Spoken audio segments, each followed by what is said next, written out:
好，我哋去到最後一個步驟咧，就將呢兩個尾左右聯埋去啦。咁其實有好多方法聯嘅，你中意點聯都得嘅。唔一定要跟我呢個方法。咁但係你因為聯衫其實真係聯衫咁嘅，你總之將佢左右聯埋，唔散就得㗎啦。咁我嘅個人方法咧，就中意用呢一個方法去聯嘅。咁但係咧，亦都係一個好 optional、personal 嘅 choice 啦。咁我俾你睇下，用呢條魚，用呢條魚咧，你就可以睇到條線係點樣聯啊！呢度係啦，其實咧就係咁樣縫咗佢，見唔見到啲線尾，將佢左右夾住，跟住咁樣上下咁樣聯。咁我而家做一次俾你睇。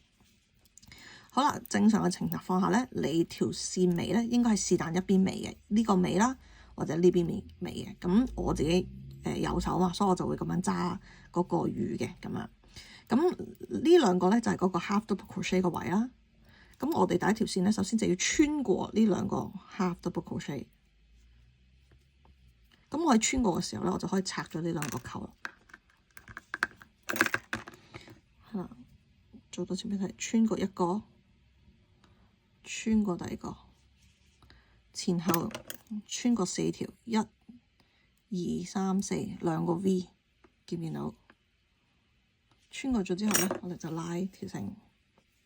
我會再穿多次 ，exactly 同一個位置做多一下，等佢鎖死嗰個力。但係就唔好太大力，因為咧太大力咧，佢就會有少少變形嘅。同埋我就會將條線擺落啲，唔好擺條尾嘅上面。扯死佢，好啦，跟住下一針咧就各隔一針。頭先我哋係上噶嘛，個動作係一路向上穿噶嘛，而家下一針咧就會係向下穿，跟住再隔一針就向翻上穿，變成一個點講咧，一個 S 字形咁啊，上下咁樣走嘅。咁我第二針而家就要下啦，咁我就穿翻下呢一邊，亦都係下咁樣。見唔見到兩個 V 都係兩個 V， 撳一撳佢，唔好太大力。好啦，到而家呢一針啦，頭先下嘛，而家針就上啦，咁就穿住呢兩個，跟住就穿呢邊啦。咁有時有少少難揾啊，我唔知邊針先係，咁我就可以用呢一個 half double crochet 去數啦。呢個係第6針，6、5、4、3，我哋而家整緊第3針。咁所以就呢一個就係第3啦。好難揾嘅時候，我就會用個尾去穿，因為咁咧就冇咁容易穿過嗰個本身條冷。睇多次啊！呢個因為我哋呢度有6針，呢個扣住嘅第6針，6、5、4、3。咁我哋做緊第3針，咁所以就穿第3針。見唔見到呢個係一個？頭先呢個係落，第2針係落，第3針就上啦。拉實少少，但係又唔好去到太實咁樣。好，到第4針啦，要去翻落啦。咁我就穿過呢兩個，穿過4針，跟住第4針。你留意翻咧，因為我哋中間嘅第3、第4針咧，其實就係一個 slip stitch 嚟嘅，所以佢 instead of 打直咧。佢係少少歪咗去下面嘅，你亂嘅時候，所以你可能要揾佢嘅時候咧，要研究下個位置邊，最好就由隔離嗰針數落嚟咧，你就會睇好容易睇得到究竟佢係邊一針先係真正嘅 slip stitch，而唔係下針啦。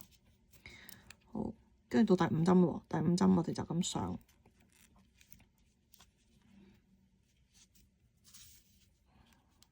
好，去到第6針啦。第6針咧就係兩個呢個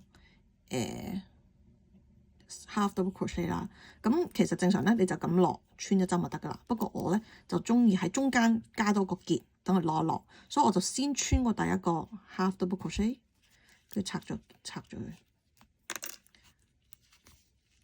跟住綁一個結。呢個係 personal 嘅 preference， 唔需要跟嘅，你唔整都得嘅。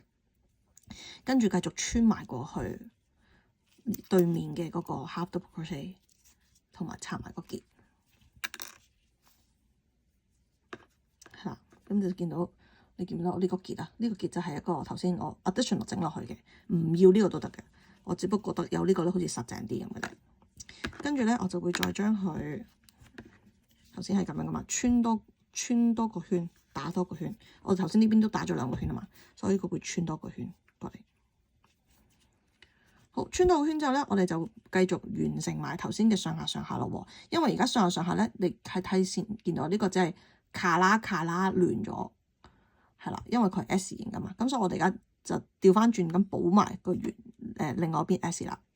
咁所以而家由6去翻5咧，我哋就由呢個上翻嚟，跟住下一針咧就喺呢度4啦落嚟，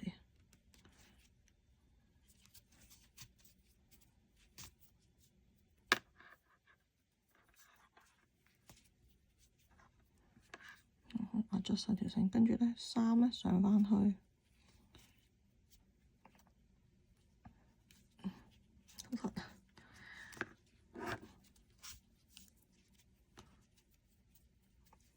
跟住2咧，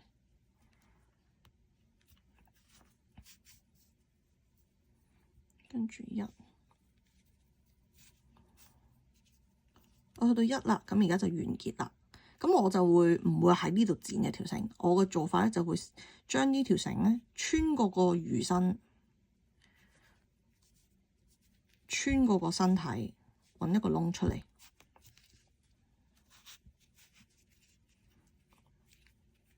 但係要留意嘅就係唔好拉得太緊。我拉一次俾你睇，如果你拉好緊咧，呢條尾就會變形啊。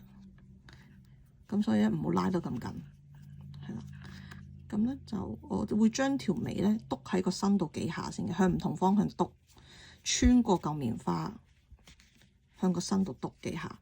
咁條繩咧就會連咗喺個公仔裏面咧，就唔會甩噶，就唔會散噶。冇方向，冇所謂，無差別求其揾個方向連幾下之後咧，你就可以剪咗個尾去啦。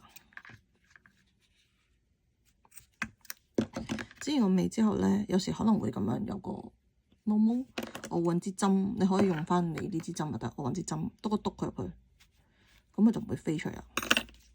咁就完成啦。咁跟住最撈尾，我哋到時有扣針嘅時候扣翻呢個位，咁就 perfect 啦 ，finish 噶啦，就係咁啦。你睇下睇唔睇得明我整咩？如果呢隻顏色太花，令到你睇唔明嘅話，我聽，咁我可以整個第二條片。Good luck！